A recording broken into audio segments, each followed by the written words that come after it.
CBS presents Our Miss Brooks, starring Eve Arden.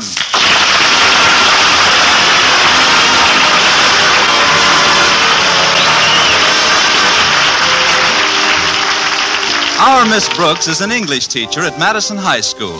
She can tell you everything you need to know about the present and past subjunctive, but she's not at all sure about the future. That is, her romantic future with biology teacher Philip Boynton. Like most men of science, Mr. Boynton is quite modest and reticent, especially when it comes to women. Well, this, of course, is in reality. But in the dreams of Connie Brooks, he's sometimes quite another fellow. Listen. Miss Brooks, I've decided to throw caution to the winds. May I call you Constance? Of course. Thank you, darling. Darling, with a little encouragement, this lad will do all right. You're so lovely, so beautiful, so alluring. So why are you standing so far away? Oh, is this better? Oh, much. You're only 10 feet away now. If I get any closer, I'm liable to kiss you. Please, dear, you're standing on my foot. Oh, my darling, when you're close to me like this, I feel enchanted. I seem to hear a little angel singing in my ear. What's that? Oh, fine. My little angel turns out to be Big Ben. Oh, quiet, you little dream butcher. Come in. Are you awake, Connie? Oh, yes, darn it. How are you this morning, Mrs. Davis? Oh, fine, dear. My, you must have had a very exciting dream. Aren't you warm with all those covers wrapped around you? Oh, I didn't notice them. Pardon me while I unravel. Certainly, dear. And while you're at it, you might as well unpucker, too. I brought you a little breakfast snack up on this tray, Connie. It's a brand new recipe I've just discovered. Oh, that's very considerate of you, Mrs. Davis, but I'd rather not try any of your new recipes for breakfast. The last one, as I recall, was Peruvian sprats fried in garlic salt and almond paste. Oh, you love this little dish. It's a sort of a cereal. I got so tired of the ones that crackle and pop in your plate. This one's real quiet. Oh, what is it, Mrs. Davis? Boiled pine needles. Boiled pine needles? Yes. First, I boil all the tar and rosin out of them. Why? That's the best part. Then I place them in extra heavy cream and coat them with powdered sugar. Oh, look at those slender, graceful needles lying there. They just seem to be sighing and whispering to each other. This is the sneakiest bowl of cereal I ever saw. Oh, no, thanks, Mrs. Davis. I've got to get ready for school. Walter Denton's picking me up in his car this morning. Why, Connie, is your car in the shop again? Yes, Mrs. Davis. I dented my radiator pretty badly the other day. I got a ticket, too, for passing a car on the left. But that's not illegal, passing a car on the left. It is when the car's approaching you.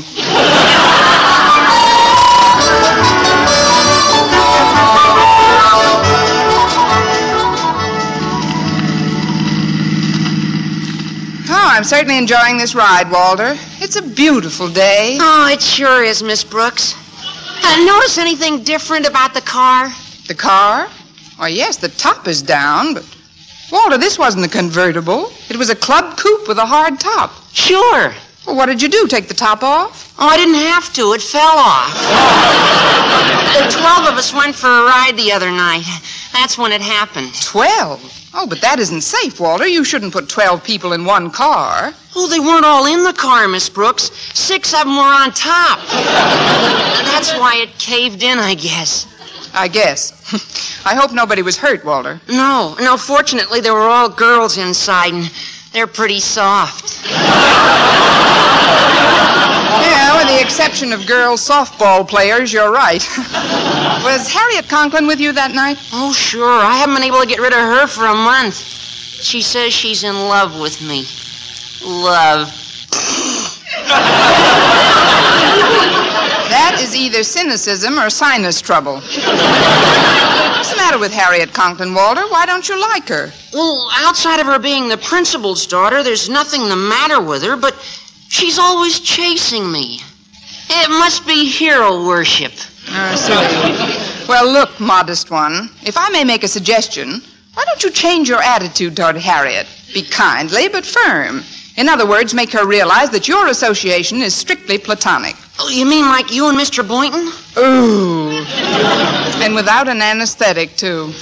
I'm sorry, Miss Brooks. I know you're sort of fond of him, but he always seems so interested in his white mice and frogs and stuff.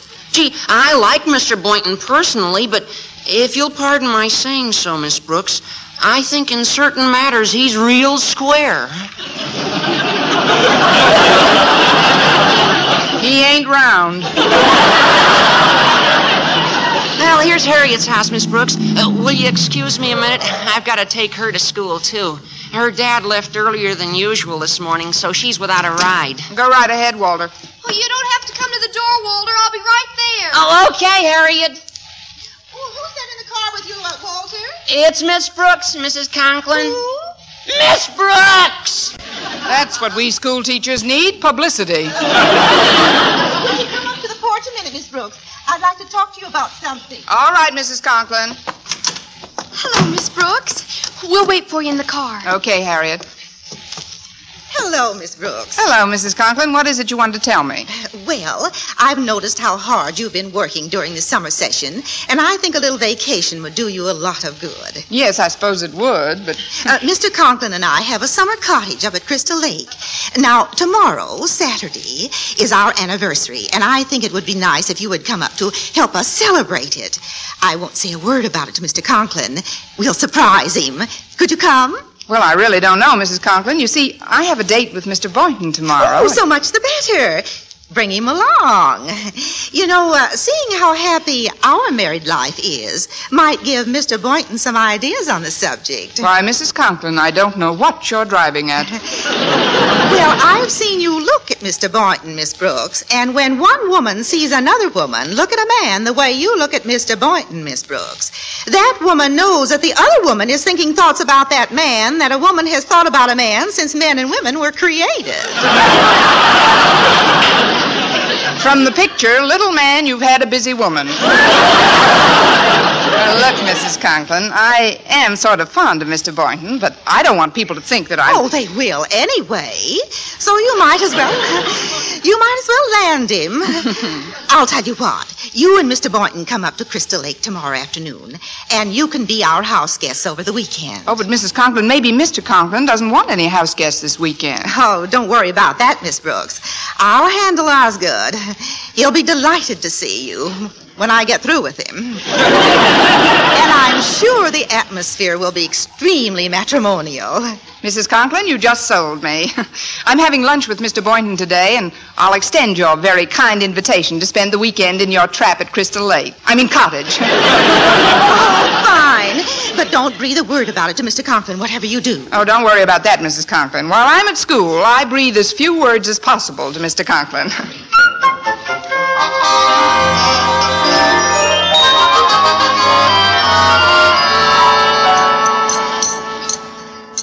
Well, how do you like the food in the school cafeteria this year, Miss Brooks? About the same as last year, Mr. Boynton. At least this beef stew is the same as last year. In fact, that's when I think it was made. Oh, this chili is pretty good. Would you pass the catsup, please? Oh, surely. I think the salt and pepper are over on your side, too. Salt and pepper on chili? Well, I like things well seasoned. Would you pass the horseradish, too, please? Here you are. Oh, thank you. Now, a little mustard, and I'm all set. For the coroner. What do you drink with your lunch, Mr. Boynton? A lit can of Sterno?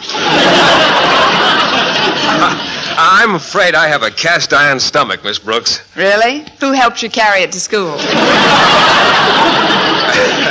I've always liked hot dishes, Miss Brooks. I think spicy things enhance a meal tremendously. That goes for living, too, doesn't it, Mr. Boynton? What do you mean, Miss Brooks? Mr. Boynton, instead of our usual Saturday night date, how would you like to go away and spend a weekend together? Oh, what a shame, Mr. Mr. Boynton. You've got chili all over your red tie. But I'm wearing a blue tie. It's red now. I didn't mean to shock you like that, Mr. Boynton. I just thought it would be nice to get away for a while. Say, up to Crystal Lake. Oh, but... Check your motorboat, mister. Look, Mr. Boynton. Mrs. Conklin has invited us up to their summer cottage because tomorrow's their anniversary and she wants us to help them celebrate. Well, I wouldn't want to deprive you of any fun, Miss Brooks, but... Good. What time will you pick me up tomorrow? Well, I guess I might as well be a good sport. I'll call for you at 10 o'clock. Fine. Pardon me, Miss Brooks. Mr. Boynton. Oh, hey, hello, Mr. Conklin. At ease. On your way back to class, Miss Brooks, I'd like you to stop in my office for a moment. There's something I'd like to discuss with you. Certainly, Mr. Conklin. I'll be there in about 10 minutes. Very well. As you were. You'd never know Mr. Conklin spent some time in the Army, would you? Mr. Conklin was a major in the last war, Mr. Boynton. He served for 5 years. Was that so? In what theater? Low State. He sold war bonds in the lobby. Of course, from the shape of his head, I could have sworn he spent some time in the Pentagon building. I wonder what he wants to see me about. Or maybe it's that promotion to the head of English department you've been hoping for. Yes. Or he might have reconsidered about giving me a couple of weeks off with pay. Or maybe the raise that's due me next season is going to be made retroactive to include the summer session. Or maybe he's just going to do what he always does, hit me across the back of the neck with a bag of hot stones.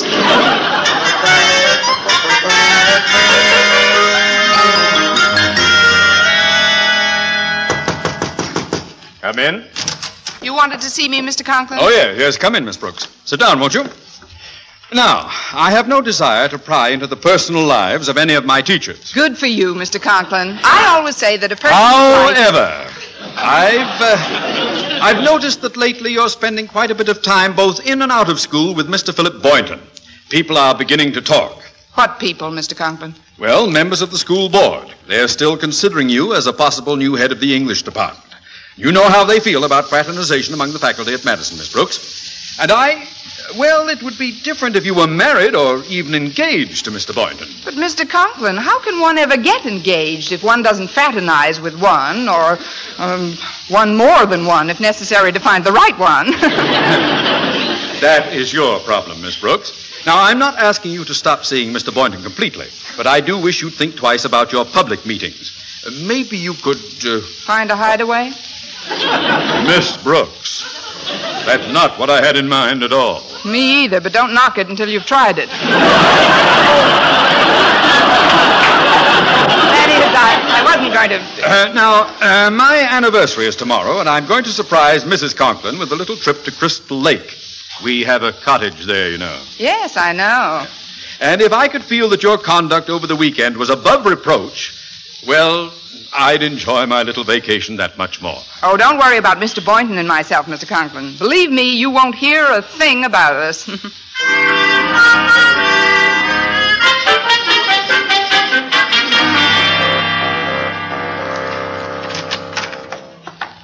You, Martha, I'm home from school. That's nice. Go in the pantry and make yourself a peanut butter sandwich, Harriet. Harriet? It's me, Martha. Osgood. I'll be right down, dear. I've been expecting Harriet any minute. Osgood, I've got a surprise for you. Well, now, that's a peculiar coincidence. I've got a surprise for you. You have? What is it? Now, what's yours? Well, I thought it would be nice if we spent our anniversary in the cottage at Crystal Lake. Oh. What do you say, Osgood? Shall we get away from it all this weekend? Yes, that's not a bad idea. Oh, good. I know we'll have a grand time, dear. Now, what's your surprise? My surprise? Well, I thought it might be a good idea if we spent our anniversary at Crystal Lake. Oh, why, Osgood, that's a wonderful idea. Hello, Mom. Hi, Dad. Oh, hello, Harriet. Now, if you'll both sit still for a moment, I'll acquaint you with my rarest scheme of the season. I mean, this is rare. What's rare, dear? Tomorrow's your anniversary, right? That's right. Where do you think you're going to spend it? You'll never guess, so don't even try. In our summer cottage at Crystal Lake. Crystal Lake? Why, Harriet, that's a wonderful idea. Isn't it, Osgood?